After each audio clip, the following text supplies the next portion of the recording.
Bem, vamos iniciar onde a gente parou. Página 28, né? A despedida de Paulo de Éfeso. A despedida, uma das despedidas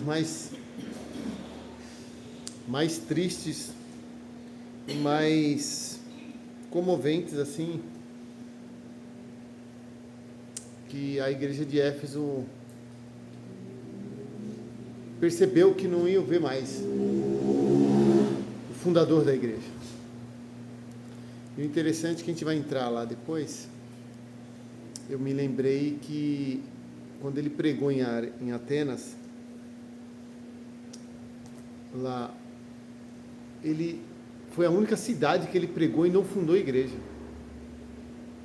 A única. Mas tem um mistério ali, porque ele usou uma ministração diferente da que ele usava comumente. Nas pregações dele, sempre Cristo era o centro.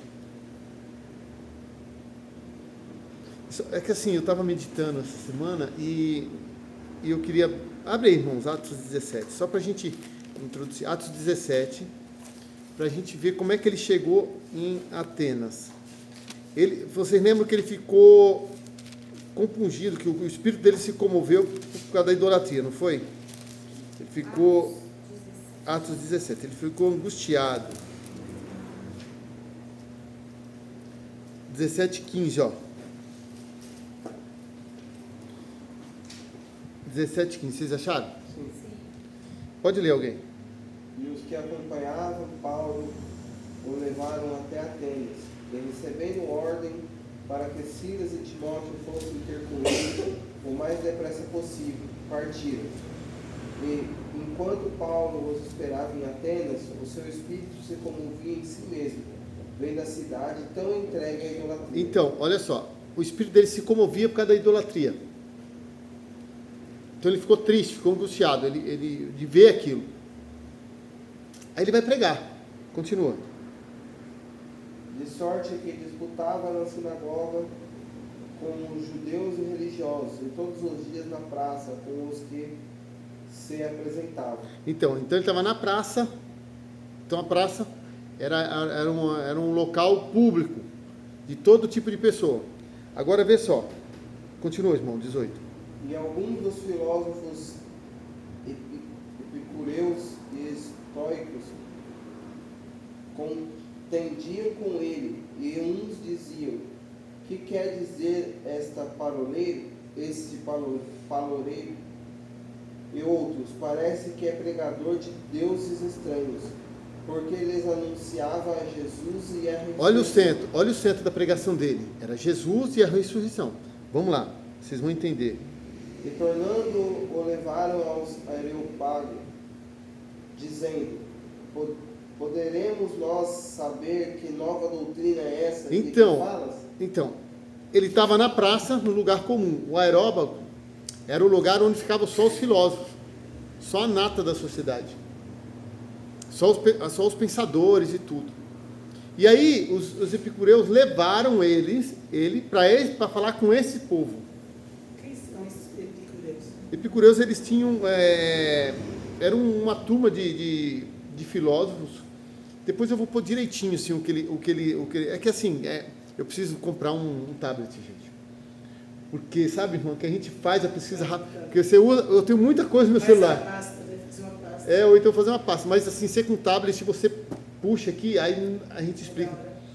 Aí o que acontece? Eles eram homens que tinham as doutrinas deles, mas eles faziam parte de uma certa denominação de homens, e que eles ficaram interessados com a pregação. Só que eles ficaram interessados na pregação de Jesus Cristo e a ressurreição. Porque os gregos não acreditavam nisso, acreditavam no homem perfeito, não nesse tipo de coisa. Então, por isso que lembra que eu falei quando Lucas escreveu o Evangelho, ele escreveu apresentando Cristo como um homem perfeito. Por quê? Porque ele era grego e a intenção era apresentar Cristo aos gregos. Aí agora a gente vai entender. Aí ele vai levar para o Areópago, que aí era um pessoal mais acima. Eram os filósofos, era o pessoal da sociedade pensante. Maior hierarquia, né? Então ele falou assim: vamos levar Paulo para lá. para a gente ouvir, ó, irmão Daniel. Continua, irmão, agora, só para a gente entender. Pois coisas estranhas nos trazes aos ouvidos. Queremos, pois, saber o que vem a ser isto.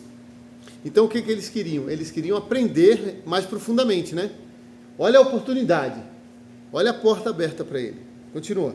Pois todos os atenienses estrangeiros, residentes de nenhuma outra coisa se ocupavam, senão de dizer e ouvir alguma novidade. Então eles queriam, qualquer novidade para eles, porque os gregos são muito inteligentes. E eram, na época, porque a filosofia partiu de lá, então tudo que é novidade eles queriam assimilar, queriam aprender. Então isso chamou a atenção. Aí abriu a porta para Paulo pregar para essa sociedade. Continua, irmão. E, estando Paulo no meio do aeropago, disse: varões atenienses, em tudo vos vejo um tanto supersticiosos, porque passando eu e vendo os vossos santuários, achei também um altar que estava escrito: ao Deus desconhecido. Esse, pois, que vos honrais, não o conhecendo, é o que eu vos anuncio. O Deus que fez o mundo e tudo que nele há, sendo Senhor do céu e da terra, não habita em templos feitos em mãos de homens, nem tampouco é servido por mãos de homens, como que necessitando de alguma coisa, pois ele mesmo é quem dá a todos a vida, e a respiração e todas as coisas. E de um só fez toda a geração, os homens, para habitar sobre toda a face da terra, determinando os tempos já dantes ordenados e os limites da sua habitação, para que buscasse o Senhor, se porventura tateando ou pudessem achar, ainda que não está longe de cada um de nós, porque nele vivemos e nos movemos e existimos, como também alguns dos vossos poetas disseram, pois somos também sua geração. Sendo nós, pois, geração de Deus, não haveremos de cuidar que a divindade seja semelhante ao ouro, ou à prata, ou à pedra esculpida por artifícios, imaginação dos homens? Mas Deus não tem em conta os tempos da ignorância. Anuncia agora a todos os homens e em todo lugar o que se arrependam, porquanto tem determinado um dia em que com justiça há de julgar o mundo, por meio do varão que destinou, e disso deu certeza a todos, ressuscitando-os dos mortos. E como ouviram falar da ressurreição dos mortos, uns escarneciam e outros diziam: acerca disso te ouviremos outra vez. E assim Paulo saiu do meio deles. Todavia, chegando alguns varões a ele, creram, entre os quais foi Dionísio, Areopagita e uma mulher por nome Damaris, e com eles outros. Vocês viram que não surtiu, só surtiu efeito em duas pessoas, um homem e uma mulher. Mas não tem narrativa aqui no livro de Atos que foi fundada uma igreja lá. Mas vocês repararam que a pregação mudou? Não? Porque ele sempre falou de salvação. Então, mas ele não colocou Cristo lá no aerópago. Ah, tá. Ele colocou um varão. E o nome de Jesus é que tem todo o poder. Você viu quando ele falou Jesus lá na praça? Esse Deus desconhecido que eles honravam lá era Jesus? Não. Não. Era um Deus que aconteceu uma fome muito grande lá, numa época, e eles faziam ofertas e sacrifícios para todo tipo de Deus que tinham lá. E nada de parar a peste e a fome lá. Nada. A situação difícil. Aí eles foram atrás de um homem, de um filósofo, um senhor, muito longe lá, que eu não me lembro a ilha. A história diz isso. E eles foram atrás, e ele servia um Deus, mas ele também não sabia quem era. Aí ele falou assim, ó, faz um sacrifício para o Deus que eu sirvo, mas que eu não conheço quem é, eu não sei o nome, que vai resolver, porque trouxeram ele dali. E fizeram, e não parou o negócio? Parou a situação. Parou, mudou. Aí eles, como eles não tinham formato do Deus, não tinha o nome do Deus, eles fizeram esse altar ao Deus desconhecido. Talvez eles tivessem feito a oferta para Deus que eles não conheciam, mas era para Deus, o próprio Deus. Mas no primeiro momento não era o Deus de Jacó, de Isaac e de Israel. Era o Deus deles, né? Mas aí ele fica triste, Paulo. E ele falhou nisso. Porque a pregação dele sempre foi Cristo e a ressurreição. Ele foi bem. Olha só a oportunidade que ele teve, irmã. Aí, mas Deus, 30, não tendo em conta os tempos da ignorância, anuncia agora a todos os homens em todo lugar que se arrependam. Porquanto tem determinado um dia em que, com justiça, há de julgar o mundo por meio do varão que destinou.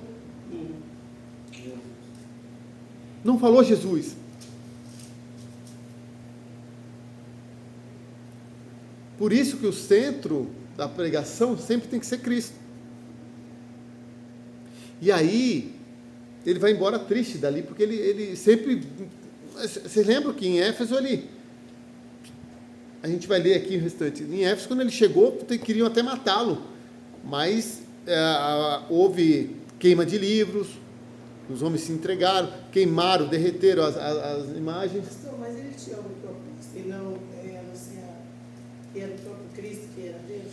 Eu acho que, assim, ele mudou, como ele também era muito inteligente, eu acho que ele se deixou levar pela posição onde ele estava.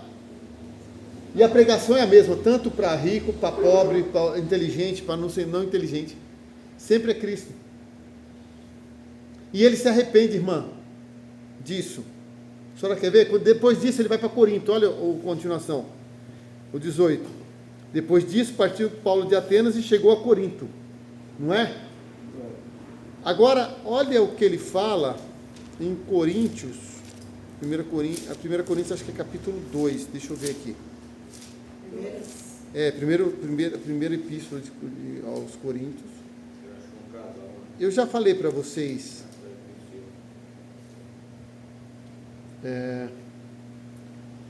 Eu já falei para vocês que epístola se fala primeira e não primeiro. Quando for carta é sempre primeira e primeira. Lembra? Agora que se é livro, por exemplo, primeiro livro dos reis, é sempre primeiro. É no masculino, entendeu? A carta é no feminino. Tá bom? Isso é uma coisa que vocês guardarem. Quando vocês forem pregar, o pessoal vai, os irmãos estão sabendo do assunto aí. Por quê? Porque tem muita gente assim, até um menino, um adolescente lá na igreja, foi falar uma saudação em Salmos, ele falou assim, livro dos Salmos, capítulo tal. Eu fiquei olhando assim, falei, meu Deus do céu. Cadê o líder? Não tem capítulo, é cântico. Então é número. É número e verso. É número e verso. Entende? Tá bom? Deixa eu ver aqui. Pastor, quando a pessoa fala primeira epístola, carta aos Coríntios, eu já ouvi isso. Porque epístola por exemplo, carta, eu gosto de chamar epístola, porque epístola é uma coisa mais ampla. Carta eu gosto de falar, carta a Tito, a Timóteo, porque é uma coisa pessoal. A Filemão, mas é a mesma coisa. Epístola, falar epístola aos Coríntios, ou carta aos Coríntios, tanto faz. Não, eu falo assim para a pessoa nomear os dois, né? Na primeira epístola, das cartas a Coríntios. Não, aí não. Porque epístola e carta é sinônimo. Aí, então, né? Tem gente... quer encher um pouquinho. Tem gente que enche um pouquinho isso. É para fazer um charme, né? Olha só. Eu já fico difícil de falar nisso. Imagina falar bonito. O microfone já é difícil de falar. Eu acho que é aqui, ó. Capítulo 2. Capítulo 2 da Epístola de Paulo aos Coríntios, ou a carta, a primeira Epístola de Paulo aos Coríntios, ou carta aos Coríntios. Olha só. E eu, irmãos, quando fui ter convosco, anunciando-vos o testemunho de Deus, não fui com sublimidade de palavras ou de sabedoria. Ele usou essa sublimidade de palavras e sabedoria lá em Atenas, que ele citou até um verso de um dos filósofos dele, um dos poetas deles, e não falou da palavra. Vocês entenderam? Lá no aerópago, lá embaixo na praça ele falou da palavra, anunciou até Cristo e a ressurreição, Mas lá, um varão que ele escolheu. E citou até uma poesia. Não precisa. A gente não precisa citar poesia, a gente tem que citar a Bíblia. Aí em Corinto ele já mudou. Ó.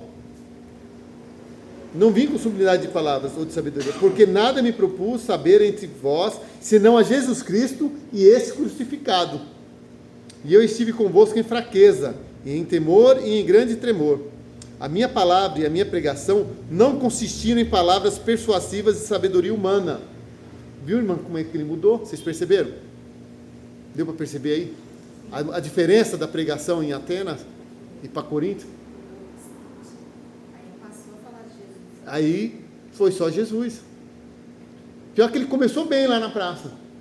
Quando subiu para a oportunidade, porque assim, quando você convence a liderança, aí vai todo mundo atrás.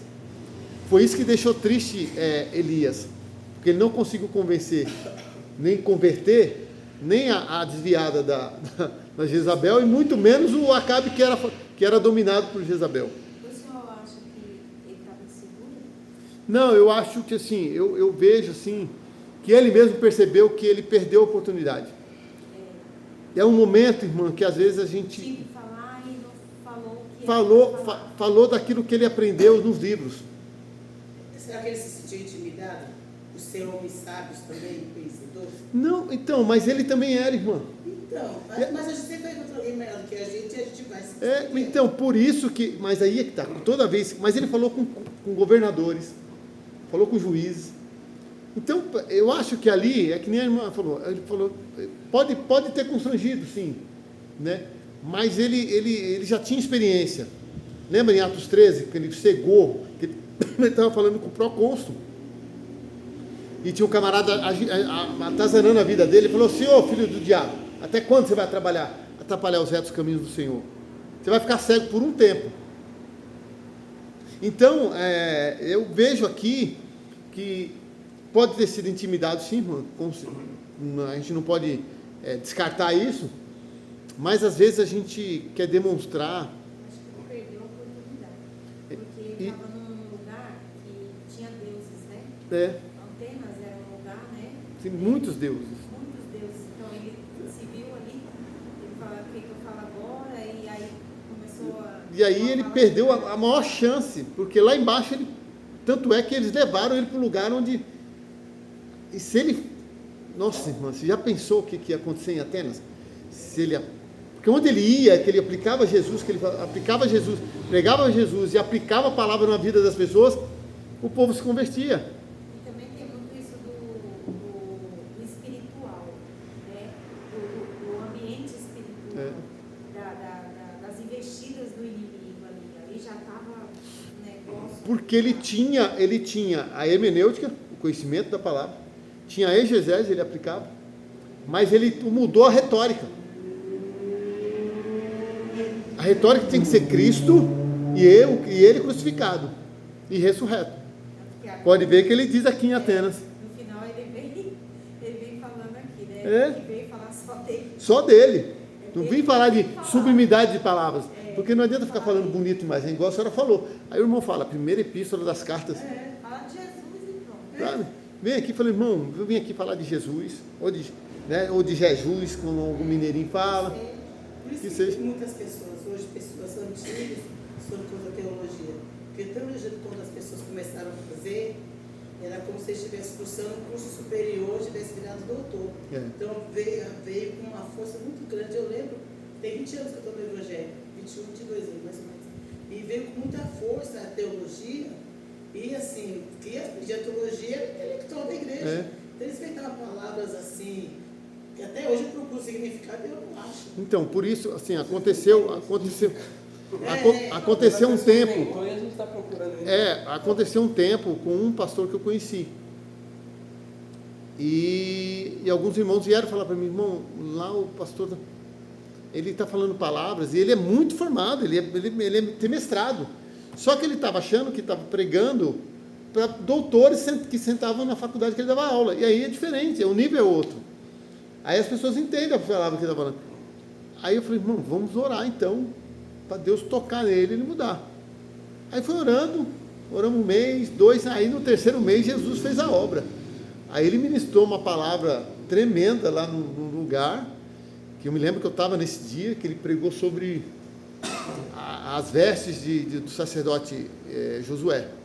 Quando o acusador diz que as vestes dele estão manchadas, ele não pode ser sacerdote mais. Aí Deus usa o sacerdote, acho que é Zacarias, o profeta Zacarias, diz a ele, acho que é Zacarias, que eu estou trocando as vestes dele agora. Estou colocando. Aí quando ele falou disso, ele falou, então irmão, não tem acusação nenhuma, porque suas vestes foram lavadas no sangue. Aí, mamão, aí, ó, eu sinto como se você estivesse ouvindo agora. Aí Deus tomou a igreja, entendeu? Porque aí você fala aquilo que realmente as pessoas entendam.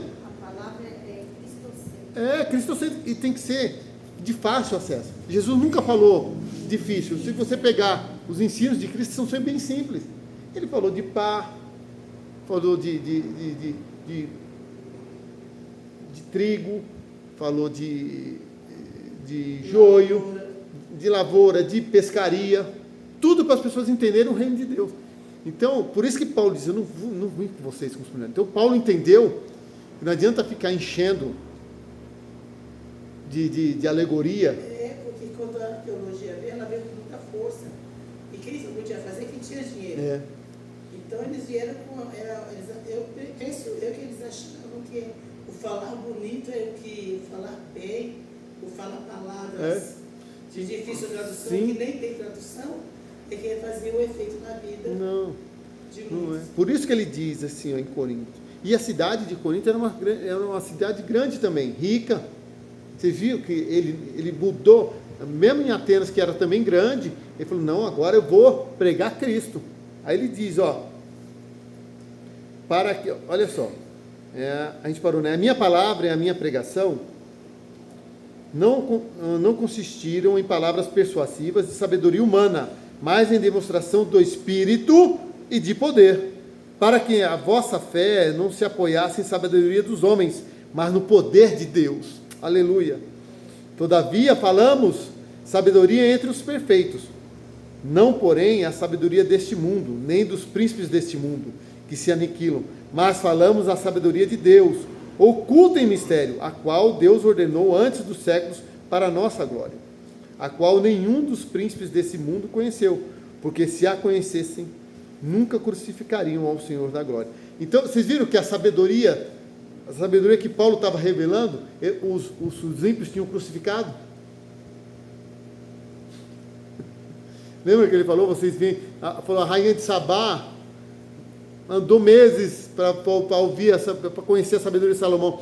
Aqui está na frente de vocês quem é maior que Salomão, quem é mais sábio. Então Paulo começou a pregar Cristo. Foi diferente. Então, às vezes, irmã, a gente precisa de um choque de realidade. Talvez ele também, irmã, estava autoconfiante demais. E a autoconfiança é terrível. É pior do que mais com a falta de confiança. Do que a falta de confiança. Porque a falta de confiança traz temor. Aí você se prepara mais, você busca mais, você pede para Deus ter misericórdia, para que quando você abrir a boca as pessoas entendam. Porque a autoconfiança, eu me lembro que eu tinha um professor no Senai que ele falava assim, que a autoconfiança você pode, porque a gente começou, ele sempre dava palestra para a gente para se tornar um profissional melhor. Nunca seja autoconfiante demais. Antes, se for iniciar um trabalho, pare, pense, analise o desenho, veja a melhor forma de fazer para você não matar uma peça. Senão você vai perder o material, vai perder tempo e vai dar prejuízo para o seu patrão. E reconhecer também quando não souber, né? Quando não souber, pode pedir ajuda. Também, né? Eu não sei isso aqui, você pode me ajudar nisso? Eu não sei, eu não consigo fazer isso. Sim, sempre tem alguém que sabe mais. Porque vocês sabiam que alguns nadadores profissionais acabam morrendo afogados? Porque ele se acha autoconfiante demais. Aí ele vai nadando, aí chega uma hora que dá a cãibra. Isso aí faz todo sentido. Eu comecei a nadar bastante e uma vez eu senti uma cãibra terrível na perna e eu estava nadando por baixo, dentro do mar. Imagina. Eu falei, Jesus, me ajuda. Então, eu acho que aqui também foi a autoconfiança que pegou nele. Vocês entenderam? Eu queria ler, porque eu estava meditando nisso, né? E eu entendi que você tem que, a retórica tem que ser Cristo. Você tem que entender da hermenêutica, entender o texto todo, fazer a aplicação que é a exegese, mas você tem que ter a mesma retórica, sempre é Cristo. Cristo que faz. Lembra que eu falei sobre a pregação, sobre a vida de Davi? Que não adiantava Deus usar ele para formar um exército dele quando ele estivesse no auge, quando ele estivesse à frente do exército de Saul. Porque ele ia falar assim, ele ia achar que era ele que estava fazendo. Aí Deus falava, não, você vai para a caverna, lá na caverna eu vou mandar um pessoal muito ruim, com a situação difícil, e você, na sua dificuldade, eu vou trabalhar. Desmotivado, endividado, mas você está triste também? Eu vou te mandar ajuda, mas a ajuda é para você trabalhar para mim. E eu vou ser contigo. Lembra que ele falou para Gideão? Gideão, tem muita gente aí. Porque se eu mandar esses 122 mil homens aí, 120 mil homens,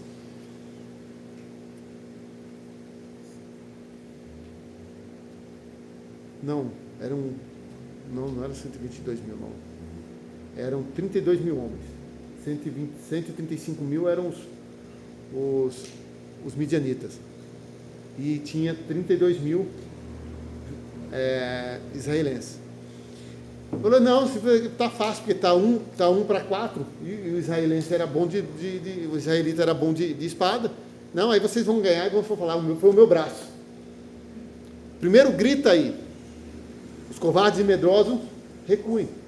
Pode voltar, volta. Voltaram 22 mil, não foi? Ficaram 10 mil. Ainda tem muita gente, Gideão. Faz o povo descer as águas. E lá eu tratarei com você. Aquele que lamber a água com a boca, você afasta de lado. Agora, o que pegar a água com a mão e levar a boca, esse você separa de um outro lado. Porque os que se abaixarem não servem. Porque não tem vigilância. Está distraído. É beber água assim, ó. Ai, não vai dar para mostrar. Tem que beber água assim. Com a espada na mão, lamber a água assim, ó, e beber água assim, ó. Olhando o movimento. Vigilante. Foram os 300, não foram? Vocês já pararam para fazer a conta, a proporção que foi? Alguma vez? É 1 para 450.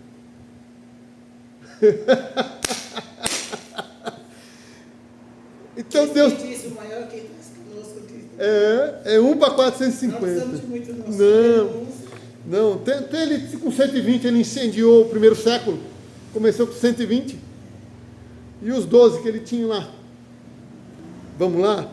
Vocês entenderam? Eu queria ler isso com vocês, que me chamou muita atenção. E a gente estava terminando o livro de Atos. Vamos lá, despedida de Paulo, 28. Quem pode ler? A última viagem missionária de Paulo deve ter sido uma experiência comovedora. Em toda parte era preciso desperdício. Ele sabia que a despedida era final. Leia Atos 20, 37 e 38. Choraram e abraçaram afetuosamente, expressando assim sua tristeza, certos de que não mais ouviriam. Imagine essa experiência triste repetida uma dúzia de vezes.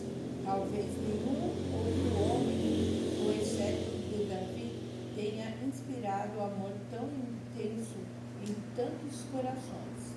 Partindo do porto de Éfeso, Paulo despediu-se dos amigos pela última vez.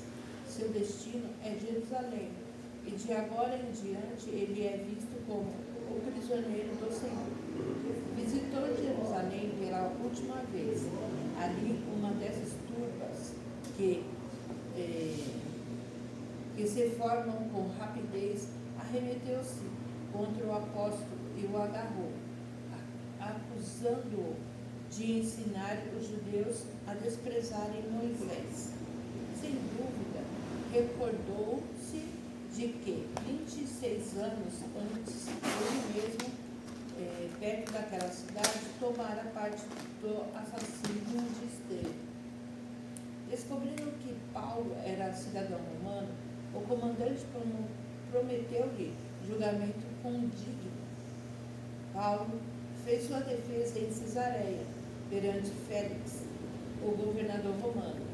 Após 2 anos de prisão, foi julgado pela segunda vez perante o governador, Festo, diante do qual apelou para César, o imperador romano.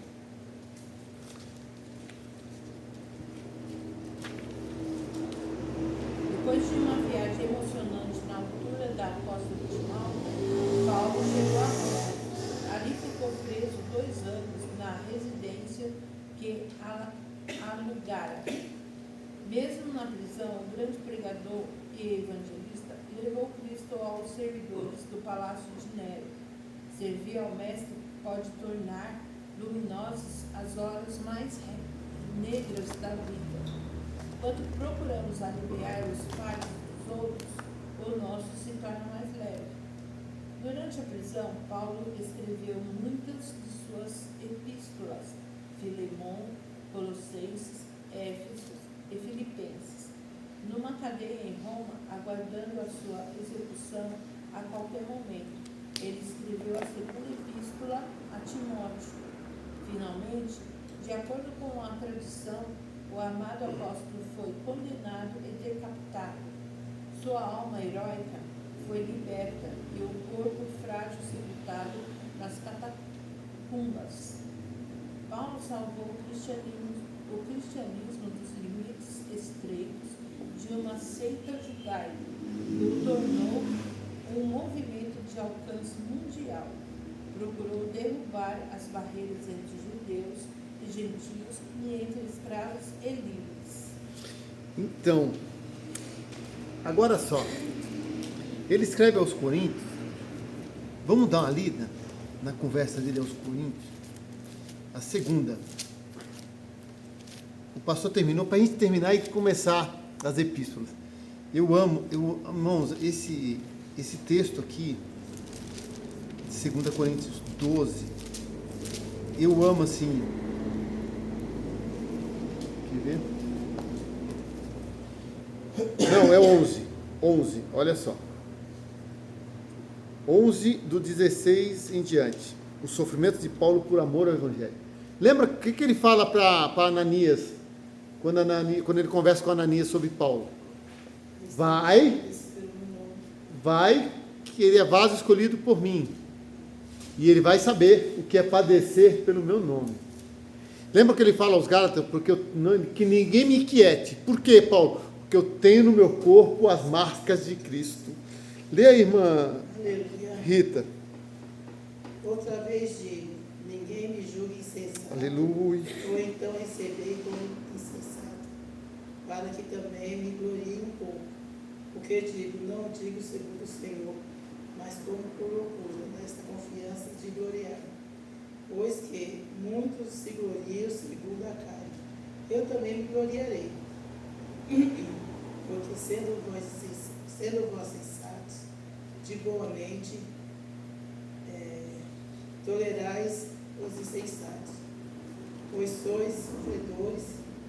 Se alguém vos põe em servidão, e se alguém vos devora, se alguém vos apanha, se alguém se exalta, se alguém vos fere no juízo, envergonhado o digo, como se nós fôssemos fracos, mas do que qualquer que tem ousadia, com insensatez, falo também eu, tenho ousadia.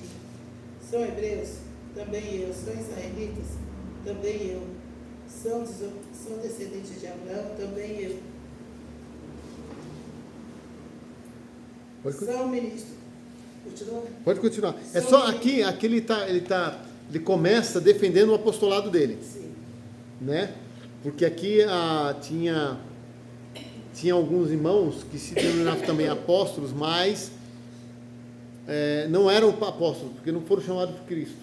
Aí tem os falsos apóstolos, que eles entravam e ficavam minando a igreja. Paulo ensinava de um jeito, eles vinham e ensinavam de outro. Aquele tal de prega e desprega. Aí ele começa a defender o apostolado dele. Continua, irmã. São ministros de Cristo? Falam como fora de mim.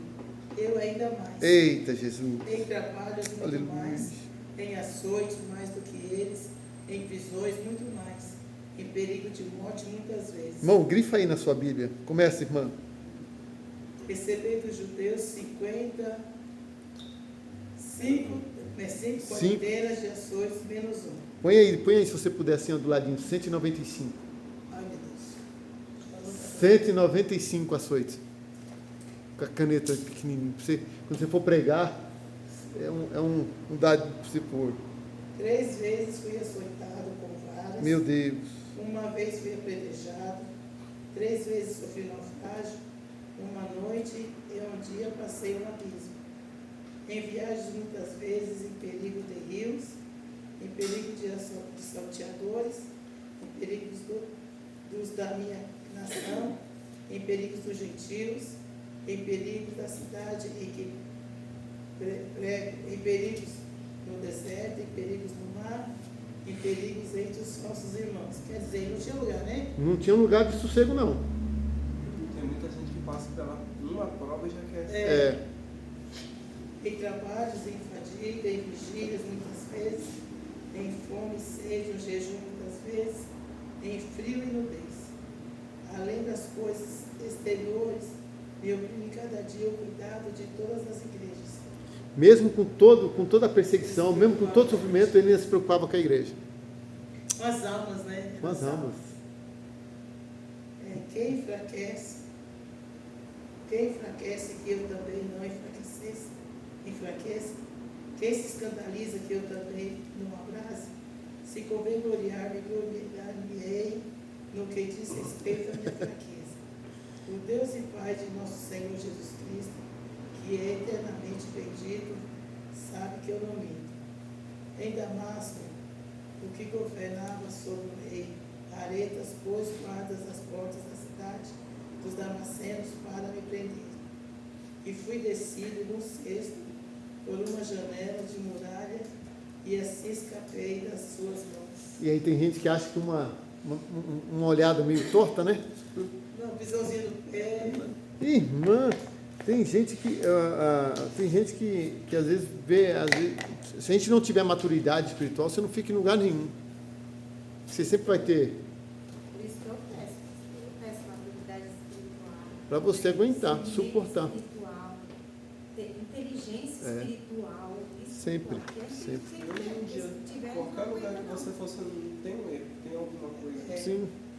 E principalmente se você, irmão, estiver fazendo as coisas certas.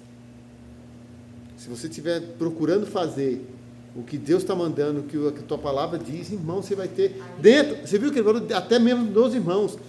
Tem uma passagem que eu gosto muito que ele ainda diz assim, em Coríntios, ele diz assim para eles, numa dessas epístolas, que eu não me lembro agora o capítulo. Ele diz assim, ó, eu me gastarei e me deixarei gastar por vocês. Mesmo sabendo que alguns de vocês não gostam de mim. Como ser? Isso é o sentimento de Cristo no coração dele. Por isso que ele diz aos Gálatas, não me inquiete. Ninguém me inquiete. Porque eu carrego no meu corpo as marcas de Cristo. É aquele negócio, a pessoa chega hoje que senta na janelinha. Pensa que já sabe tudo, que já pegou tudo, já tem experiência com Deus. Mas outra coisa também, pastor, que eu tiro com experiência, todo mundo tem problema. O mais servo de Deus, o mais santo, ele tem dia mau. Sim, tem.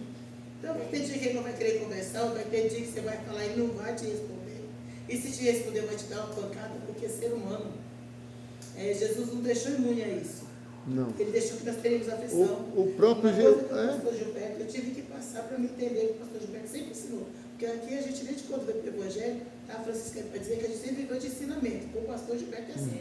É a vida inteira, desde que eu conheço ele, é ensinamento.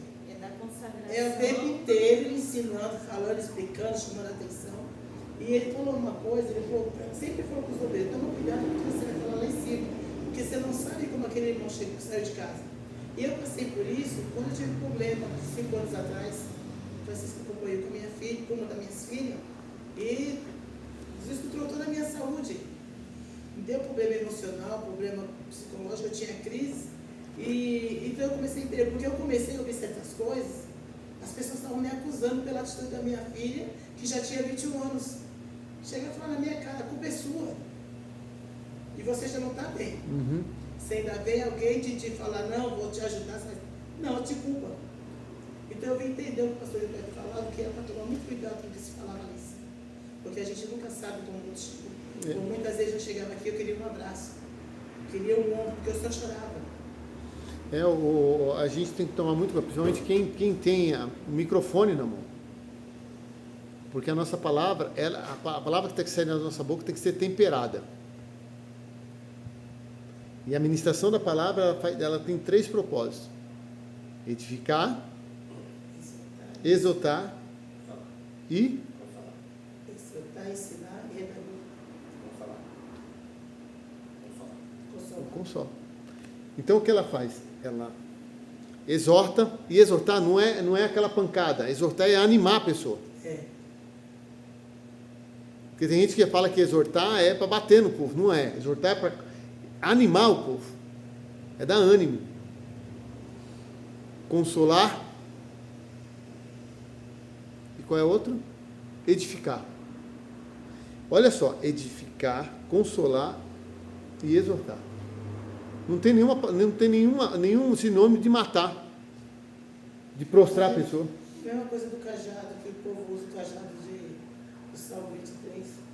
Então, Para pescar cajado, para dar na cabeça e matar. Não, Não era para isso. é para livrar do perigo. E se precisasse, ele quebrava a pata com aquele cajado. É. Mas ele quebrava a pata e trazia para perto. Trazia Ele pra não perto. quebrava e deixava lá. Não, ele carregava nos ombros.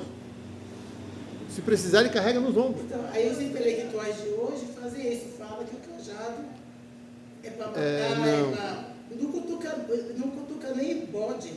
O cajado é para ovelha mesmo. E muitas vezes o cajado ele também faz descobrir o lobo. Sim. Porque na hora que quando ele bate, o lobo, porque assim, o lobo ele tem. Então, e o lobo muitas vezes ele entrava no meio do redil ou no meio do rebanho e matava uma ovelha. Ele tirava comia toda a carne e ficava só a pele. Então ele entra, alguns dizem, né, que eu já ouvi alguns pastores falando, eu não estou falando o que eu ouvi, que o lobo tem a capacidade de entrar por baixo da pele do ovo e se infiltrar. E de longe você não percebe. E às vezes de noite, naquela época, você não tinha luminosidade suficiente para distinguir. Então o que o pastor fazia? Ia batendo. E a ovelha não chora, a ovelha não berra. O que berrou era o lobo que estava disfarçado, que ele avança. Foi o vídeo que eu vi esse dia. Né? Eu também já faz um tempinho que eu vi isso. Então a palavra de Deus tem que para exortar, consolar e edificar. Então eu queria terminar falando, principalmente do livro de Atos, sobre Paulo, essas duas coisas, essa experiência que ele teve em Atenas, que ele levou para si, por isso que assim, a gente aprende mais nos nossos erros. Ele aprendeu com o erro e falou, não vou fazer mais isso, o negócio agora é falar de Jesus, né? E não tem mais esse negócio de eu falar como se eu estivesse de frente para juízes, não, vou falar o evangelho puro e simples.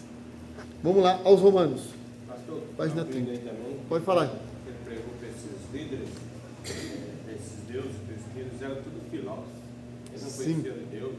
Paulo. Não, o Paulo também entendia de filosofia, né? Mas o problema é que ele foi falar, ele quis falar com sublimidade de palavras, que ele até falou depois.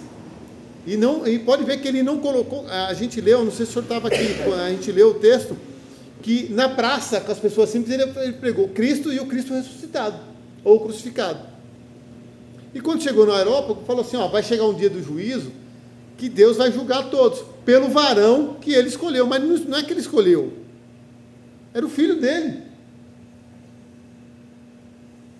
E era o Cristo, ele falou, tem que dar um nome, qual o nome dele? É Jesus.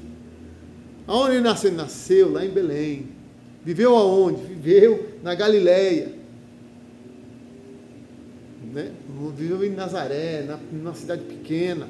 Tanto é que quando Felipe foi falar para Natanael que encontrou o Cristo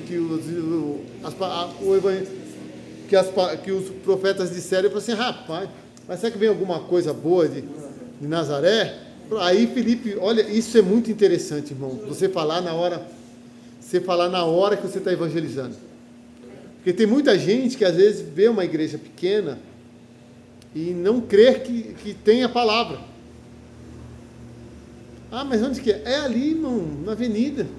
Ah, mas porque o pessoal está acostumado com coisa suntuosa que viram. Já vi coisa em igreja pequena. Então, aí... Quando era menor do que o que é agora, eu vi muito mais coisa do que eu vejo hoje. Aí aí a gente tem que falar assim, ó, vem e vê. Porque lembra que a gente falou no evangelismo que um discípulo ia encontrando com Jesus e ia anunciando para os outros? Porque o primeiro foi André, e o André anunciou para o Pedro, né? Aí depois foi João, com Tiago, aí Felipe foi atrás de Natanael, seu amigo. E assim foi. E é dessa maneira que a gente precisa fazer. Aí esse argumento, essa resposta de Filipe para Natanael, eu guardo até hoje. Eu guardo sempre, assim, porque eu sempre falo, quando a gente está falando sobre o Evangelho, e assim, principalmente com o jovem, que o jovem fala muito com amigo de trabalho, de escola. Fala, mas não acredito não. Fala assim, então vem ver. Eu falo assim, diz para ele, vem ver. Então isso, irmão Daniel, o que o senhor falou é verdade. Ele estava falando com filósofos, com homens que aprenderam com Sócrates, né, com Platão, na filosofia deles, e aí Paulo foi usar de sublimidade de palavras, e não surtiu efeito. O pessoal falou, uma outra hora você vem.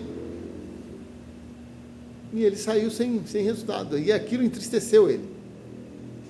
Talvez ele quis falar a mesma língua dele só. Exato. E aí a gente vê que Jesus não tomou a posição que Paulo sempre deu. Colocou como varão. E Qualquer pessoa. Então, né?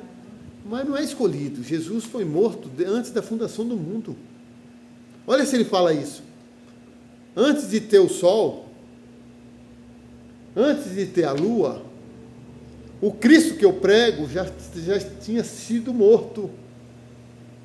Por quê? Porque não falou de pecado, falou?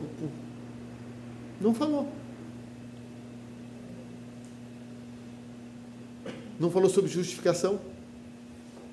Aí se ele... E é isso. De arrependimento. E lá na praça ele falou. Viu? Por isso que sentiu nos epicureus a vontade de levar ele. Falou, não, outras pessoas têm que escutar. O pessoal lá de cima, que eles gostavam de novidade também. Como ele atingiu o coração daquele. Aí, como ele não conseguiu convencer os grandes, os epicureus arrefeceram. Amém? Vamos lá. Aos Romanos, autor Paulo. Tema. Eu posso ler? Pode, deixa eu só colocar aqui, ó. A revelação da justiça de Deus. Cerca de 57 depois de Cristo. Então, Paulo, isso aqui são 10 anos antes dele ir para Roma. 10 anos antes. Mais ou menos 10 anos antes, ele escreve. Antes dele ir para Roma. Vamos lá. Vocês anotaram aqui o que ele, as epístolas que ele escreveu quando estava preso? Vocês fizeram um destaque aí? Fizeram, né? Isso. Tá bom. É isso aí. Tem que fazer isso mesmo. Vamos lá. Pode ler, irmã Francisca. Considerações preliminares. Romanos é a epístola de Paulo mais longa, mais teológica e mais influente. Talvez por essas razões foi colocada em primeiro lugar entre as do apóstolo. De modo contrário à tradição católica romana, a igreja de Roma não foi fundada por Pedro, nem por qualquer outro apóstolo. Ela talvez foi iniciada por convertidos de Paulo provenientes da Macedônia e da Ásia, bem como pelos judeus e prosélitos convertidos no dia de Pentecostes, Atos 2:10.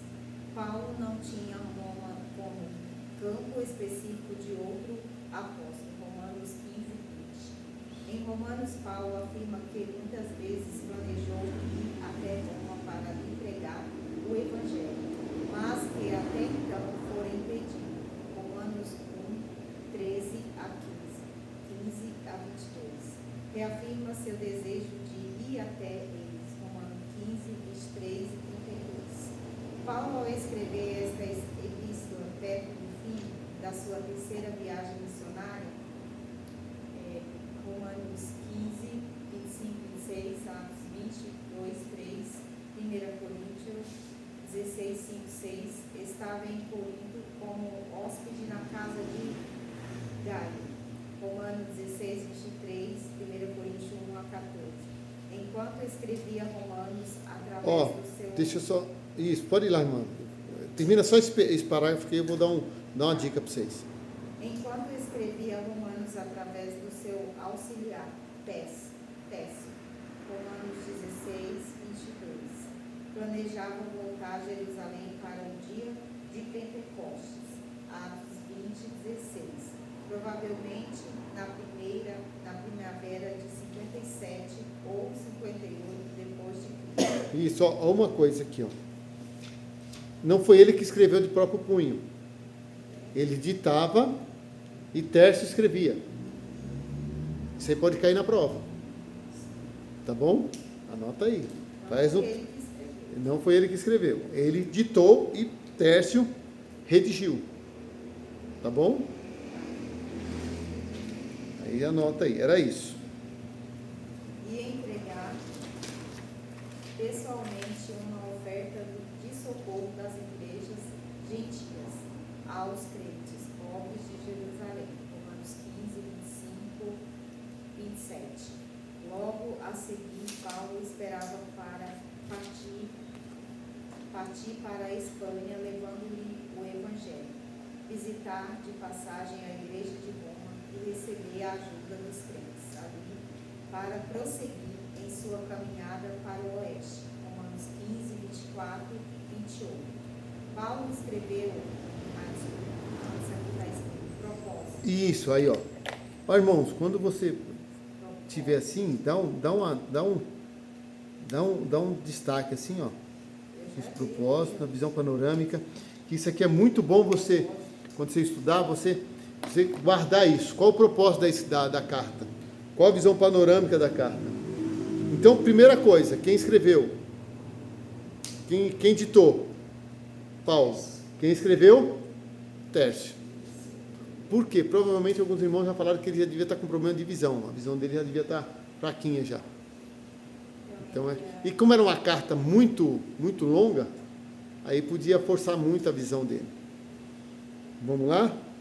Paulo escreveu esta carta a fim de preparar o caminho para a obra que ele esperava realizar em Roma e na sua missão prevista para a Espanha. Primeiro, seu propósito era duplo. Segundo, parece os romanos tinham ouvido boatos falsos a respeito da mensagem e da teologia de Paulo. Por exemplo, Romanos 3, 8, 6, 1, 2 a 15. Evangelho que ele já pregava há 25 anos. Então, o Romanos 3, sobre que... Lembra que a gente estudou em Ramatiologia sobre o Pelágio? Que ele falava que era aquele monge que ele era penitente, que ele era bom. Aí teve um momento que ele falou que não havia necessidade até da graça. A teologia pelagiana. Então é isso, as pessoas já estavam querendo tirar a graça. Porque Romanos 3,8, o que está escrito? Quem lembra? Vamos ver? Ó, Romanos 3,8. Só para a gente entender o contexto, como é que... Ó, Romanos 3,8. Que aí a gente... 3,8. E por que não dizemos, como somos blasfemados, e como alguns dizem que dizemos, façamos males para que venha bens, a condenação desses é justa. Então, quer dizer, os judeus tinham privilégios, porque era a nação escolhida. E por se achar a nação escolhida, achavam que podiam fazer o que quisessem. Né? Fazer qualquer coisa que Deus passa o plano. Se for com os outros pequeninos, Agora o Romanos 6, ó, que ele deu aqui, 6 do 1 ao 2. Vamos ver o que diz Romanos 6, 1 e 2. Ó. 6, 1, 2 e o versículo 15. Olha lá. Que diremos, pois? Permaneceremos no pecado para que a graça seja mais abundante? Aí ele responde. Ele pergunta e responde no 2. De modo nenhum. Nós que estamos mortos para o pecado, como viveremos ainda nele?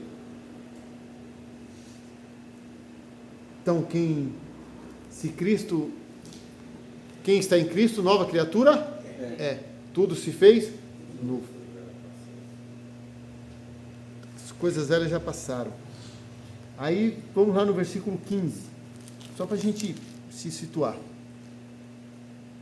Pois que pecaremos porque não estamos debaixo da lei, mas debaixo da graça? De modo nenhum. Era hipergraça já aí, o pessoal querendo impor lá. Está debaixo da graça, pode continuar pecando. Não tem uma frase, todo mundo já escutou. Eu sou salvo pela graça, mas não foi de graça. Né? Porque tem uma frase que o pessoal escuta e fala muito, que é, fui salvo pela graça, mas não foi de graça.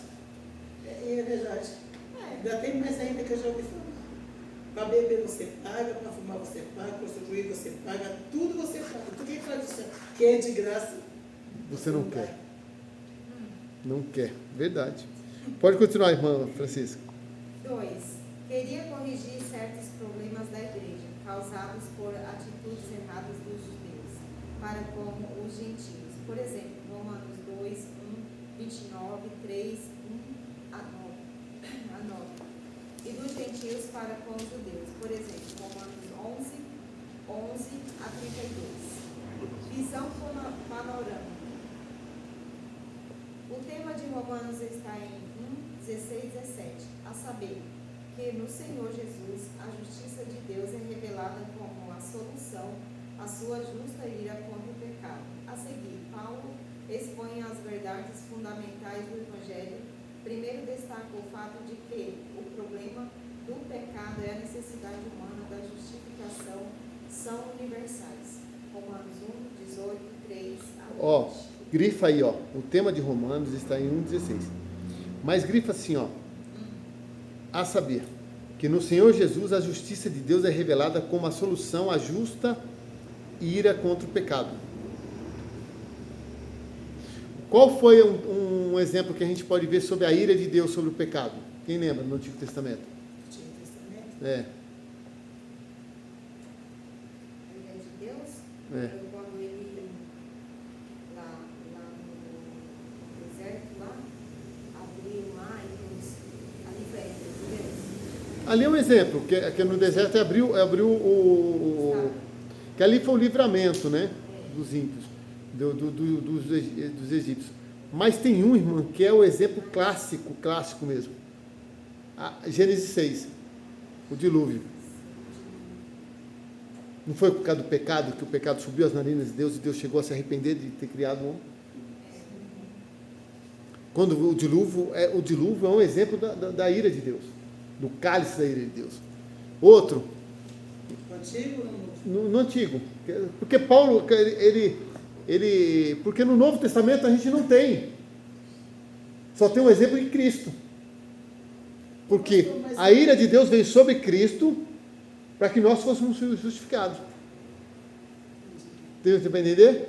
Então, não aconteceu ainda, irmão, vai acontecer no Apocalipse, quando os selos se abrirem. O outro no Antigo Testamento, ali de Sodoma e Gomorra. Melhor dizendo, deixa eu falar aqui porque está gravado, né? Quando Jesus abriu os selos, que é ele que abre. Vamos lá. De Sodoma e Gomorra. Sim, esse é o clássico.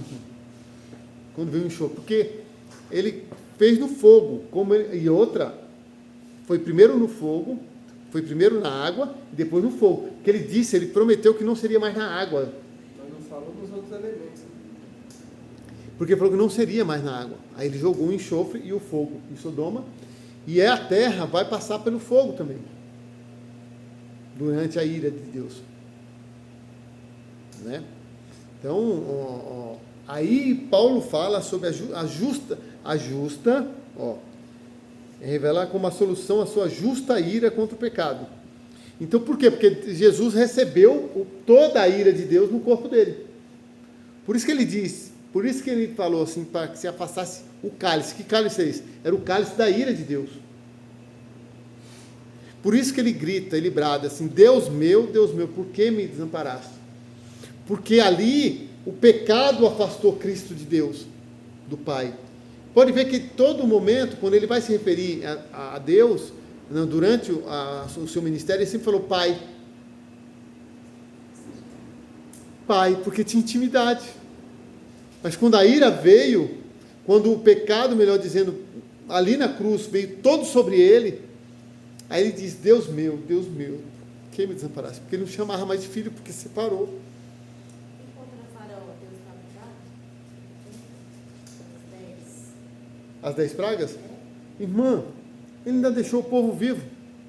Não era isso. Não, era só um tratamento. Tratamento. E provar que os deuses, cada praga, a gente vai estudar, representava um Deus para eles. Então aquilo era para mostrar para eles quem era o Deus verdadeiro. A gente vai estudar, que a gente vai pegar ainda. Eu acho que vocês não estudaram ainda, né? O Antigo Testamento. O Pentateuco não estudaram ainda. Então a gente vai estudar, vai ser coisa linda. Aí o Pentateuco, acho que a gente pode passar até uns 2 meses estudando, que é muito bom. Eu li, irmãos, quando eu quebrei a perna, eu fiquei maravilhado. Quando a gente chegar nos livros históricos, então, vocês vão amar. Mas o Pentateuco é tremendo. Você vê Jesus ali, ó, se apresentando no Pentateuco. Em tudo. Lembra que eu falei sobre o tabernáculo? Que o tabernáculo aponta para Cristo? O tabernáculo, quando Deus diz, faz uma morada que eu vou habitar no meio deles. Aquilo é tudo apontando para Cristo. O tabernáculo é Cristo. Deixa eu falar. O que tinha no tabernáculo dentro? No pátio? Tinha o altar que era o altar de sacrifício, né? E tinha a pia para se limpar, não é? Então, o altar do sacrifício é a cruz. A pia, se você quiser depois você anota. A pia é a palavra, que é a água que nos lava. A pia com a água para se lavar. É a palavra. Aí dentro, no lugar santo, tinha o quê? Tinha um altar, tinha o candelabro, que iluminava, que é Cristo, que é a luz do mundo. Tinha os pães da proposição, que Jesus é o pão da vida. E tinha outra coisa lá. O que tinha? Quem lembra?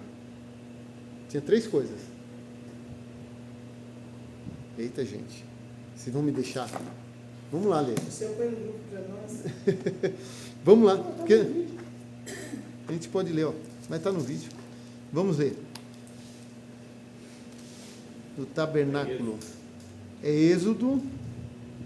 Acho que é Êxodo. Lembra do número, irmão Daniel? Vamos lá. Não.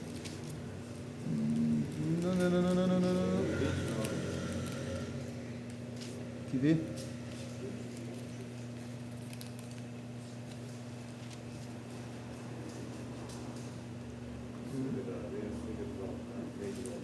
Tem a arca. Tinha a arca, que é no Santo dos Santos, certo? A arca, ela representava o próprio Deus, o Pai. E o Deus vivo, e Cristo, os dois, porque ele não... irmãos, 10:31 de João diz assim, eu e o Pai somos um. E a arca, ela era formada por 2 coisas, por 2 elementos. A caixa era formada por madeira de acácia e adornada e em volta, ela era coberta com ouro puro, não era? Aquilo fala da dupla natureza de Cristo, humana e divina. Só que a tampa do propiciatório era de ouro puro. A arca está no 5 de ano. Então, a tampa que é o propiciatório, ela é formada de ouro puro. Aí o ouro puro aponta para quem? Para o próprio Deus. Que é Aí entenderam porque a arca ela liga com João 10:31? Eu e o Pai somos um. Isso Deus me deu 1 e pouco da manhã, irmã, eu preparando a aula para os meninos. E eu esperando que eles iam perguntar, os jovens, que não fui eu que dei aula, foi o pastor Ricardo, e acabou uma irmã perguntando, no final da aula, porque perguntou para a irmã que estava dando aula, a irmã não conseguiu. Aí eu respondi para ela, porque aí Deus me revelou. Agora vamos lá, o que tinha? A gente falou do candelabro.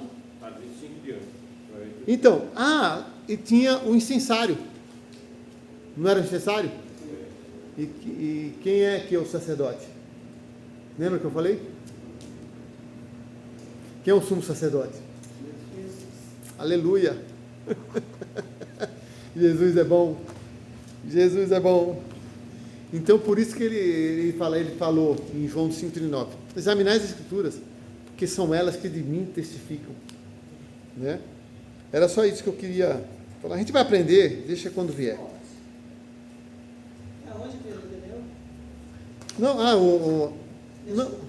Não, do tabernáculo a gente falou, mas vocês querem no livro? É dos 25 dias. Não. Êxodo. Exodó. Tem gente que fala, Exodó. É. Vamos ver um negócio. Eu já vi um vídeo uma vez na internet, o pregador falando, Exodó. O altar de incenso. E os irmãos tudo. Você já viu aquele que aí assim, já que ele não falou louvor sobre o Nau, vamos falar do Danau. Nanau era um homem. Era um homem. É, Cada o baboseiro. altar dos holocaustos. Ó, o altar dos holocaustos é 27, não é isso? E tinha uma coisa que estava dentro da arca, que era algumas coisas, que era a tábua dos mandamentos, o maná e a vara que é de Arão, certo? E em cima da tampa eu já vi falar que ficava. Dois serafins. Acho que era sangue. Então, o sangue era uma vez por ano, que era o dia do Yom Kippur, que era o dia do perdão. Gente, vamos aí, senão a gente não pega aqui. Mas deixa, quando chegar a gente vai... Nessa parte a gente vai ter que ficar uns 2 meses, aí a gente não vai conseguir fazer, para a gente se aprofundar mesmo. A gente vai ver Cristo mesmo. Lembra que eu sempre falo, o Antigo Testamento revela Cristo. Aí, quando chegar ali, aí a gente vai se aprofundar, porque se a gente fizer aqui, a gente não vai fazer nada aqui das propostas. Percebeu que nós estamos curiosos, né? É, eu estou vendo. Irmã, qual que a senhora parou? O tema, né? Estaria aqui, ó. Posto que tanto... Isso. Pode continuar. Posto que tanto os judeus quanto os gentios estão sujeitos ao pecado. E, portanto, sobre a ira de Deus, ninguém pode ser justificado diante dele, a parte do dom da justiça. Romanos 3, 24. Mediante a fé em Jesus Cristo, Romanos 3, do 21, 4, 25. Sendo justificado generosamente pela graça de Deus e tendo recebido a certeza da salvação, Romanos 5. O crente demonstra que recebeu o dom divino da justificação ao morrer com Cristo para o pecado, Romanos 6. É liberto da luta com a justiça da lei, Romanos 7. E é adotado como filho de Deus, recebendo nova vida, segundo o Espírito, o que conduz à glorificação, Romanos 8, 18 a 30. Deus está levando a efeito o seu plano da redenção, a desrespeito da incredulidade de Israel, Romanos 9, 11. A despeito da incredulidade de Israel. Finalmente, Paulo declara que uma vida transformada em Cristo resulta na prática da redenção e do amor em todos os aspectos Retidão. da vida social. Da prática da retidão, Da retidão, que é a retidão da vida, né? Que você não anda mais nas suas vontades, anda na vontade de Cristo. Porque quem é espiritual anda no Espírito e não na carne. Lembra que os Gálatas tem aquela luta? Vocês já viram aquela ilustração que da luta da carne contra o Espírito, né? São 2 pitbulls. E você vai pôr eles para lutar. Qual que vai ganhar? O que você alimentar mais. Se você alimentar a carne vai vencer. Pode ir, irmã. a retidão e do amor em todos os aspectos da vida social, civil e moral da pessoa. Romanos 12, 14. Paulo termina Romanos expondo seus planos pessoais. Romanos 15. Uma longa lista de saudações pessoais, uma última admoestação e uma doxologia.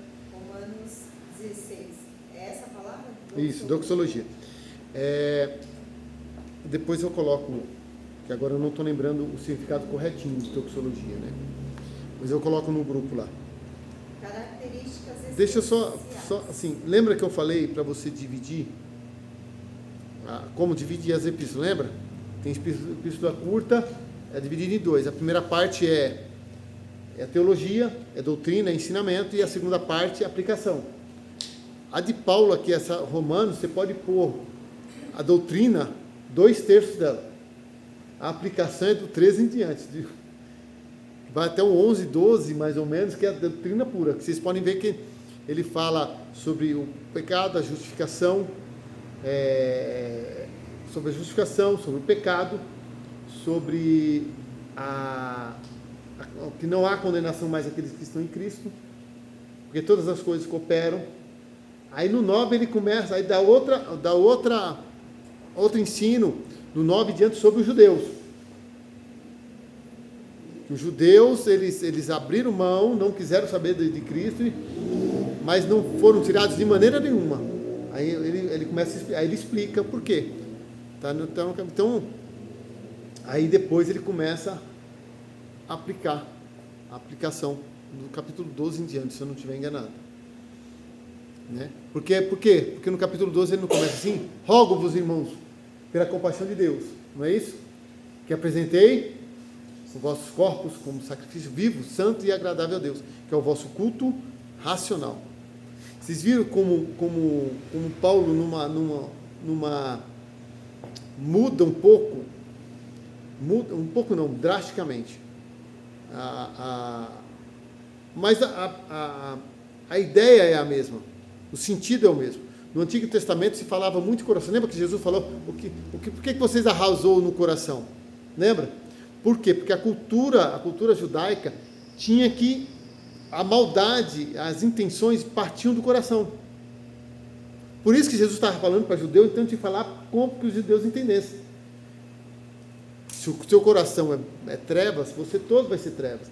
Mas, como Paulo já está falando para um pessoal que já está com a cultura grega, helenística, que é o pessoal que pensa, aí ele falou, agora eu vou falar com vocês da maneira racional, é com pensamento.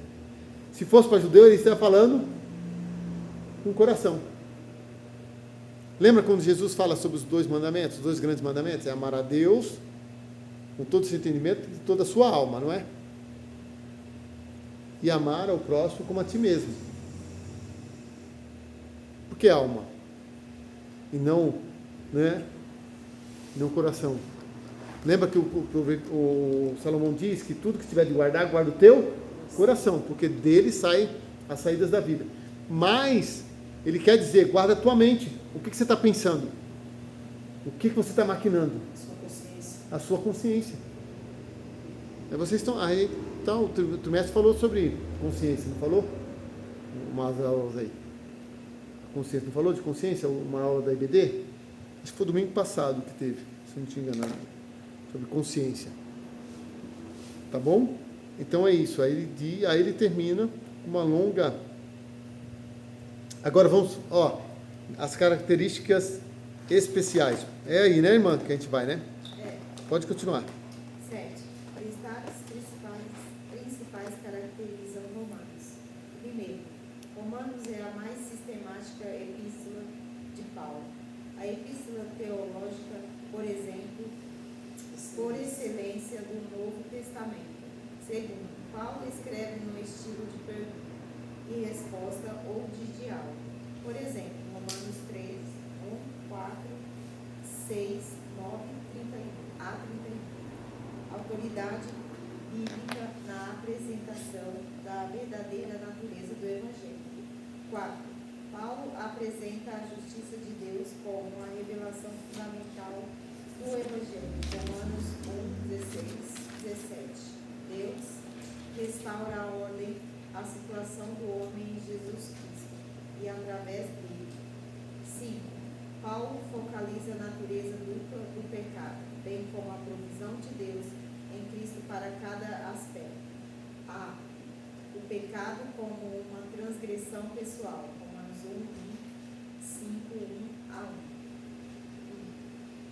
1. E o pecado como um princípio ou lei. E Hermatia. É isso, pastor? É.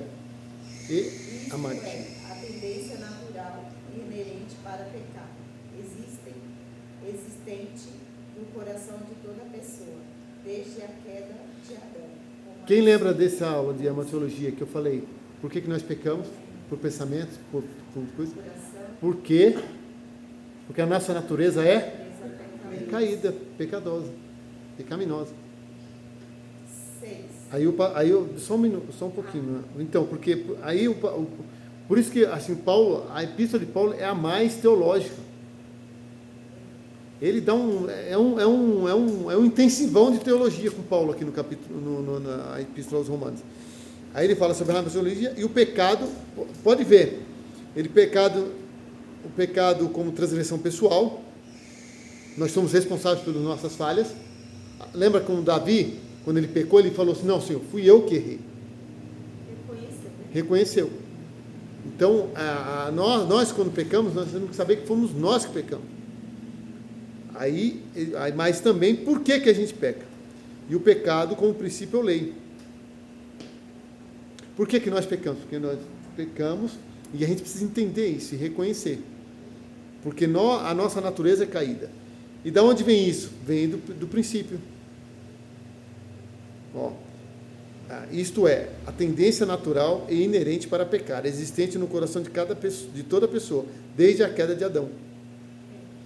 Então, mas aí ele começa vai lá, irmão, ponto 6. Capítulo 8. 6. O capítulo 8 é o mais longo da Bíblia sobre a obra do Espírito Santo na vida. Eita, Jesus. 7. Romanos contém o estudo mais profundo da Bíblia sobre a rejeição de Cristo pelos judeus, executando-se um remanescente, bem como sobre o plano divino, redentor para todos, alcançando por fim Israel. 9 ao 11. Lembra que eu falei que no capítulo 9 em diante ele começa. E ele dá um alerta para a igreja. Falou assim: agora porque nós fomos... Deus rejeitou isso de maneira nenhuma. Porque eles são o verdadeiro ramo, né? E nós fomos enxertados. Agora, se Deus desprezou o natural, será que ele não pode tirar a gente que foi enxertado? Paulo fala isso. Vamos ver. Está quase terminando a aula. Vamos terminar aqui essa Romanos lendo o capítulo 11. Isso aqui é tremendo, irmãos. Irmãos, isso aqui vocês têm que fazer uma leitura. Para vocês conseguirem pegar, sabe? Vocês lendo assim e pegando em casa e lendo na hora da folga de vocês lendo em casa, para vocês irem pegando as aulas com mais profundidade. Aí a gente tem a explicação aqui, vocês vão lendo. Quem tem tempo de rever a aula, você vai vendo e vai lendo a epístola junto. Quer ver? Romanos 11, ó. O futuro de Israel. Ó.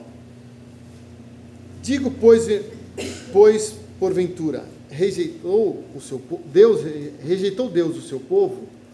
11:1. Ele faz uma pergunta, e ele mesmo responde: de modo nenhum, porque também eu sou israelita, da descendência de Abraão, da tribo de Benjamim. Deus não rejeitou o seu povo, que antes conheceu. Ou não sabeis o que a Escritura diz de Elias, como fala a Deus contra Israel, dizendo: Senhor, mataram os teus profetas e derribaram os teus altares, e só eu fiquei e busco a minha alma. Mas que lhe diz a resposta divina? Reservei para mim 7.000 varões, que não dobraram os joelhos diante de Baal. Tem judeu que se converteu, e tem judeu que vai se converter ao cristianismo. Vai se render a Cristo. Assim, pois, também agora nesse tempo ficou um resto, segundo a eleição da graça. Mas, se é por graça, já não é pelas obras. De outra maneira, a graça já não é graça. Olha só como ele explica de uma maneira... Porque se for obra do homem, não precisa da graça. Né, irmão Daniel? Então ele está explicando aqui. Pois que o que Israel buscava não o alcançou, mas os eleitos o alcançaram. e os outros foram endurecidos. Como está escrito, Deus lhe deu espírito de profundo sono, olhos para não verem e ouvidos para não ouvirem, até o dia de hoje. E Davi diz: torne-se-lhes a sua mesa em laço, e em armadilha, e em tropeço por sua retribuição. Escureçam-lhes os olhos para não verem, e encurvem-se-lhes continuamente as costas. Digo, pois, porventura tropeçaram para que caíssem? De modo nenhum. Mas pela sua queda veio a salvação aos gentios, para os incitar à emulação. Sabe o que significa emulação? É emulação que está na Bíblia de vocês? De todo mundo? É disputa. Significa disputa. Para quê? Para gerar os judeus a disputa de quem é. Porque gera assim, porque se não fosse assim, fala, peraí, mas Deus está operando com esses gentios? E nós? Vamos buscar. É para gerar isso com os judeus. Para gerar isso que Deus fez. Em Israel existem quantas religiões?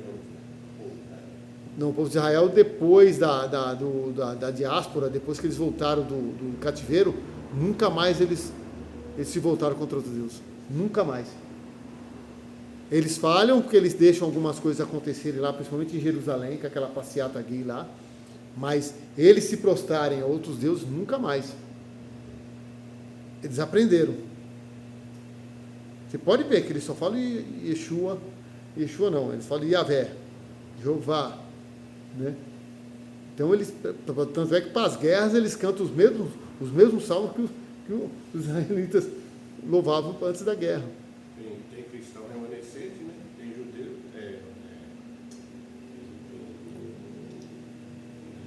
cristão remanescente, tem judeu ortodoxo, né? Sim. Tem outra religião. Então, porque tem o judeu messiânico, que acredita em Cristo, né? É esse que o Romano fala. É esse que os romanos falam, que eles são os remanescentes. E se a sua queda é a riqueza do mundo, e a sua diminuição a riqueza dos gentios, quanto mais a sua plenitude. Agora ele está dizendo assim, como é que ele já está vendo assim, quando os judeus se reconhecerem mesmo? Porque Paulo já está vendo lá na frente, quando estiver na batalha lá, que eles correrem no Monte das Oliveiras e os reinos estiverem apertando os judeus, e Jesus entrar na frente e matar os inimigos, e salvar os judeus. Aí eles vão reconhecer. Então, toda a tribulação, o propósito primeiro é trazer os judeus para que reconheçam a Cristo. Aí vamos lá continuar. Porque convosco falo, gentios, que enquanto for apóstolo dos gentios, glorificarei o meu ministério, para ver se de alguma maneira posso incitar a emulação os da minha carne e salvar alguns deles. Porque as pessoas estão vendo, mas Paulo era nosso, e está servindo a Cristo. Então é a influência, lembra? Que a gente falou sobre no evangelismo? Porque se a sua rejeição é a reconciliação do mundo, qual será a sua admissão, senão a vida dentre os mortos? E se as primícias são santas, também a massa o é. Se a raiz é santa, também os ramos o são. E se alguns dos ramos foram quebrados, e tu, sendo zambujeiro, foste enxertado em lugar deles, e feito participante da raiz e da seiva da oliveira. Olha só, gente, o que Paulo falando aqui. Porque o ramo é alimentado da raiz, que ela tira os nutrientes da terra e passa para o ramo, né? E a seiva que vai. A raiz dos judeus é Deus. Ele está dizendo assim, a igreja foi enxertada em Deus, e a igreja é alimentada por Deus. Ele está fazendo uma ilustração sobre isso. Aleluia. Deixa eu ver aqui. Não te glories contra os ramos, e se contra eles te gloriares, não és tu que sustentas a raiz, mas a raiz que a ti. Dirás, pois, os ramos foram quebrados para que eu fosse enxertado. Está bem, pela sua incredulidade foram quebrados, e tu estás em pé pela fé. Então, não... O que está escrito? Mas... que é graça, não é merecimento. Porque quando Deus escolheu o povo de Israel, eles não eram nada. era a menor nação. Como nós, que não éramos nada. E a gente só é alguma coisa por causa de Cristo. Aleluia. Considera, porque se Deus não poupou os ramos naturais, teme que se não te poupe a ti também. Considera, pois, por isso que, assim, às vezes as pessoas falam que uma vez salvo, salvo para sempre, né? Aqui já desmonta essa narrativa. Considera, pois, a bondade e a severidade de Deus para com os que caíram. Severidade, para com os que caíram, severidade. Mas para contigo, a benignidade de Deus, se permaneceres na sua benignidade. De outra maneira, também serás cortado. Então, irmãos, como é que a pessoa que tem coragem de dizer que não tem como perder a salvação? Vamos lá. E também eles, se não permanecerem na incredulidade, serão enxertados, porque poderoso é Deus para os tornar a enxertar. Porque se tu fosse cortado do natural sambuzeiro e contra a natureza enxertado na boa oliveira, quanto mais esses que são naturais serão enxertados na sua própria oliveira. Porque não quero, irmãos, que ignoreis este segredo, para que não presumais de vós mesmos, que o endurecimento veio em parte sobre Israel, até que a plenitude dos gentios haja entrado. Vocês entenderam que esse endurecimento é para que os gentios sejam alcançados? Quando todos os gentios forem alcançados, aí esse endurecimento vai cair por terra no coração deles. É isso que Paulo está falando. E assim, versículo 26, todo Israel será salvo. E a grifa aí. Tem gente que diz que Israel... Eu tenho um irmão que gosta muito, o irmão Reinaldo, e às vezes eu converso, ele gosta muito da cultura, que ele estuda muito a Torá, estuda muito, sabe? E às vezes teve um irmão que foi falar uns negócios lá que Israel não ia ser salvo, e aí mas ele ficou indignado, aí ele me ligou para falar. Falei, varão, se acalma, rapaz, se acalma, senão você vai ter um treco, você tem que cuidar de 3 meninos pequenos, rapaz. Não, varão, eu fico doido, não dá para aguentar um negócio desse, porque ele lê isso. E assim todo Israel será salvo. Como está escrito, de Sião virá o libertador, e desviará de Jacó as impiedades. E este será o meu concerto com eles, quando eu tirar os seus pecados. Assim que, quanto ao evangelho, são inimigos por causa de vós, mas quanto à eleição, amados por causa dos pais, porque os dons e a vocação de Deus são sem arrependimento. Aleluia. Pastor, aí nesse versículo dá para entender que o endurecimento do coração do povo de Israel para que nós alcançássemos. Sim, exatamente. Foi o próprio Deus que alcançou. Deus mano, tudo tá debaixo do poder dele. Eu falo assim por eles hoje, até hoje estou esperando isso. Foi o próprio Deus que endureceu para que nós aqui. Lembra que Zé disse? Eu escureci os olhos. Porque ele fez isso para que os gentios fossem. Porque o que fez a morte da casa de Noemi? Quem lembra? O que causou a morte? Foi a enfermidade do pai e dos filhos, não foi? Mas por quê? Porque eles saíram de Belém, da casa do pão.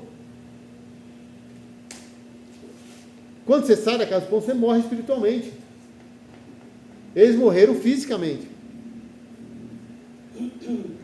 Foi o endurecimento do coração deles, que não acreditaram na promessa da terra do pão, do próprio Elimeleque, se eu não estiver enganado o nome dele. Que ele levou a família dele, aí ele foi o primeiro a morrer. Aí o que aconteceu? O testemunho de Noemi, que era a remanescente, voltou. Quando voltou com quem? Uma gentia. Aleluia, Ruth. E aí quem foi que comprou as duas? Boaz, o remidor. E Boaz, que é o tipo de Cristo. Quando ele compra as duas. Não comprou só uma. Não comprou só Noemi, que era parente direto dele. Comprou a gentilha. Aí aponta para Cristo, que quando ele derrama o sangue, ele fez de 2 povos um só. E ela não entrou na descendência? Glória a Deus. Obrigada, Jesus. Obrigada. É graça, irmãos, é graça. Foi salvo, isso não vem de lá. É dom de Deus, é dom de Deus.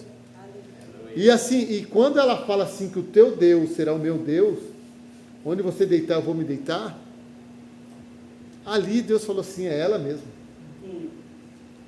Porque é que assim, irmão, é que é um negócio assim tremendo. Você começa a ler, irmão, quando chegar a gente vai ver Cristo. Eu vou orar, vou jejuar para Deus me dar graça para ensinar vocês. Para mostrar para vocês Cristo no livro de Ruth. O pastor Juliano Fraga tem um livro sobre isso. Cristo no livro de Ruth. E eu até falei para vocês, que eu ministrei o fechamento da escola bíblica no livro de Ruth, mostrando, era o livro de Ruth e o livro de Esther, num trimestre, não foi? Foi. E aí eu mostrei Cristo nos dois, Cristo e a igreja nos dois. Eu fiz um encerramento, tanto no de Ruth, de Ruth e de Esther. Ruth é Cristo comprando a igreja, redimindo a igreja, comprando a igreja e fazendo dos dois, comprando Noemi, representando os judeus e Ruth representando os gentios. E Esther e Mardoqueu, a igreja no mundo, interferindo no mundo, mudando o mundo e mostrando Deus para o mundo, lá no cativeiro. Mardoqueu representa o tipo de Cristo e a Esther é a igreja. A gente vai aprender. Deixa eu terminar aqui, só para a gente ir embora, já são 9h30. Porque assim como vós também, antigamente fostes desobedientes a Deus, mas agora alcançastes misericórdia pela desobediência deles, assim também estes agora foram desobedientes, para também alcançarem misericórdia pela misericórdia a vós demonstrada. Eita Jesus! Aleluia! Assim também estes agora, meu Deus do céu, porque Deus encerrou a todos debaixo da desobediência, para com todos usar de misericórdia.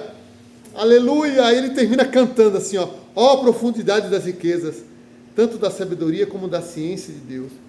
Quão insondáveis são os teus juízos, e quão inescrutáveis os seus caminhos. Porque quem compreendeu o intento do Senhor? Ou quem foi o seu conselheiro? Ou quem lhe deu primeiro a ele, para que lhe seja recompensado? Porque dele, e por ele, e para ele são todas as coisas. Glória, pois a ele eternamente. Amém. Eita Jesus. Irmãos, eu não sei se a gente vai conseguir terminar essas epístolas desse mês, não. Mas a epístola de Romanos é tremenda. É a mais teológica, é a mais... que Paulo, assim, dá um ensino tremendo. Que Deus tenha misericórdia, nos ajude. Jesus não rejeita ninguém, nem Não. faz excepção. Não faz. Porque ele não fez, que ele já demonstrava que os gentios iam ser alcançados. Porque o senhor vê que ele usou de misericórdia com Zaqueu. E usou de misericórdia com a mulher sirofenícia. Porque ninguém queria falar com Zaqueu, nem os judeus. Por quê? Porque ele trabalhava com os romanos. E Jesus entrou à casa dele, passou a noite lá. E Zaqueu recebeu misericórdia. E a mulher sirofenícia recebeu misericórdia. Agora eu fico besta de ver as denominações. Ele rejeita uns e outros. Jesus não rejeitou ninguém. Mas aí, irmão Daniel, a gente tem que entender que essas coisas é mister que aconteça. É mister. Esses escândalos de eu sou escolhido, eu sou salvo, quem tiver na minha placa é que vai ser salvo, eu sou o melhor. Ninguém é melhor nada, a gente está aqui, a gente é caco. Eu sempre falo, às vezes eu estou bem arrumado lá na igreja, principalmente em ceia, você gosta de botar uma roupa melhor, aí os irmãos brincam, tu tá chique. Falei, rapaz, isso aqui é Cristo. Tira Jesus que você vai ver o que vai sobrar. Eles dão risada. Tira Jesus, irmão. Não sobra nada, sobra só o caco. Só um caco velho. Seria tão interessante. Porque esse vaso novo foi ele que fez. Se fizesse uma... Amém? Deixa eu parar aqui, 1h34.